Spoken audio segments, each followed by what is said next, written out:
I started out in show business for reasons. I started in show business in about 46, but actually it was 1944 in my front yard. My grandfather bought me a cowboy uniform. And they told me, don't slip in the dog poo-poo. And I did. And I just kept slipping in it and falling, and they just laughed. It was beautiful. And that was my first comedy routine. But my grandmother said, she just laughed, you know. And I've just been slipping in shit ever since, trying to get laughs. But my mother was one of those mothers who used to say, you don't know the pain. If you knew the pain, you wouldn't act the way you do today. I used to cry, really. I didn't know what to do. I just wanted to come out. Do you want me to go back? I'll do anything. I'd make her fantastic promises. When I get big, I'll buy you a new one. All this. 11 kids in my family, you know, right? It's really something, you know. And my mother wouldn't take birth control pills, right? She said, I'm Catholic. My impression of a birth control pill, right? No, you don't.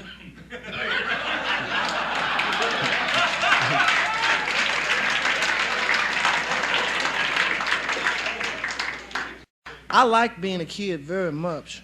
I do. I really love it, because then if you was a kid, then you didn't have to be anything else. I was a kid till I was about 8. Then I became Negro.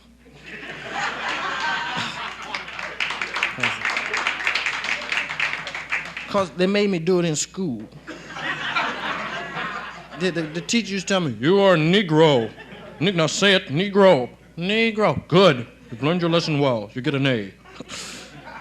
And I used to go home, Daddy, I'm a Negro. Oh, really? I thought you were Polish. This is great. Soul pole. Wow. You could get killed for those kind of jokes. Yeah. But it's I don't know. I remember when I was a kid, they used to play a game that people said, I never ever played that. They used to play Last One to the Store is a Nigger Baby, right? You played? Oh, of course you played.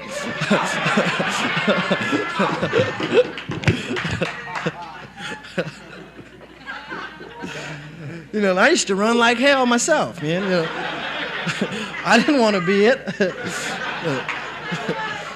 I didn't know I lost before the race started.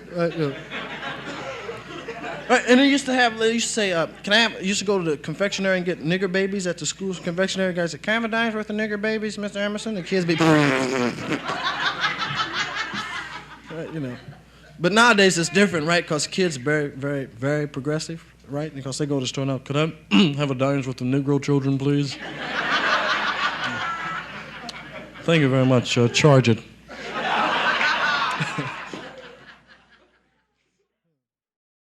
I had a grandmother, man. She used to have healers, right? And it was really the big thing. They used to work in tents, right? You go to the tent, you know.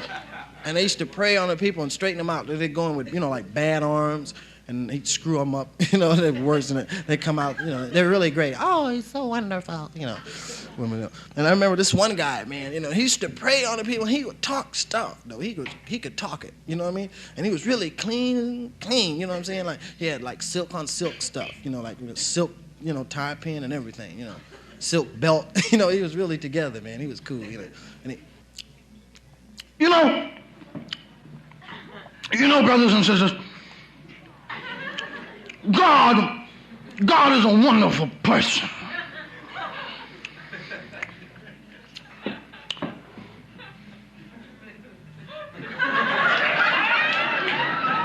The Holy Ghost.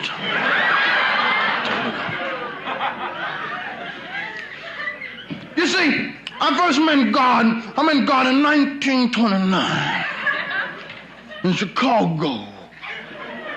I was walking down the street in a bologna sandwich. It was depression time. Times was hard. I was walking down the street and God walked up to me and God said to me, said, psst. I turned around, I looked at God and I said, you look familiar. God said, I know. For I have touched the rock that turned to stone and made the rock turn the stone that turned it. And that moved me. I kept on walking. I thought it was crazy. But he touched me, and I have the power. So if you want to be healed, step right up here and I'll heal you. Because my grandmother had arthritis, arthritis.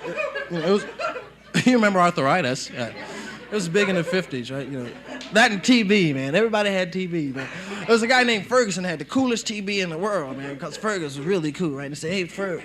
And Ferg go, so what's the matter, Ferg? Oh, I got a little taste of TB, Don't worry, man, And had everybody doing it, right? All the guys was, my father, what's wrong with you? Oh, I'm just imitating Ferg, Pop. A little taste of TB.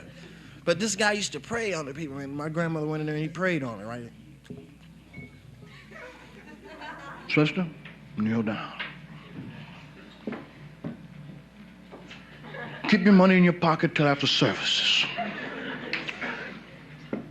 Root of all evil, unless you know how to handle it.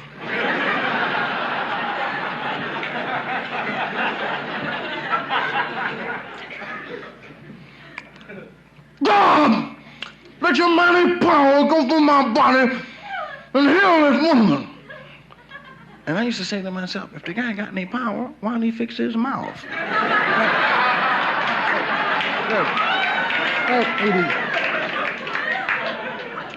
Church is something. I don't know. I learned at a church, Salvation Army Church, because didn't have much religion in my house, because I learned that when I was a kid, like, black people didn't have a God, because we worship things like air, water, trees, each other. And it was considered pretty savage by the white man, right? Because he said, why worship those things, silly savage? We can worship me, white man. Here, take these beads and cool it. And white man's God, we learned, right? And when I say white man, I don't mean everybody. You know who you are.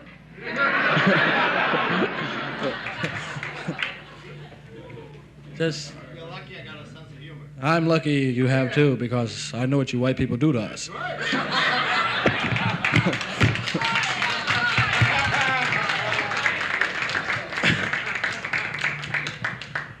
Can I ask you, why are y'all afraid of black power? Why? You seem to be a spokesman for the bigot group. Why are you... Why are you... Our contingent from Bigotville. What do you say, sir? Guys with a flag. I'm for Johnson. No, what do you... No, white people, black power is just a word. I mean, you all get uptight. Black power's coming. Black power's coming. They have it on television. Black power, ah! And everybody just, they really get uptight. But the white knight comes sticking people, that's cool.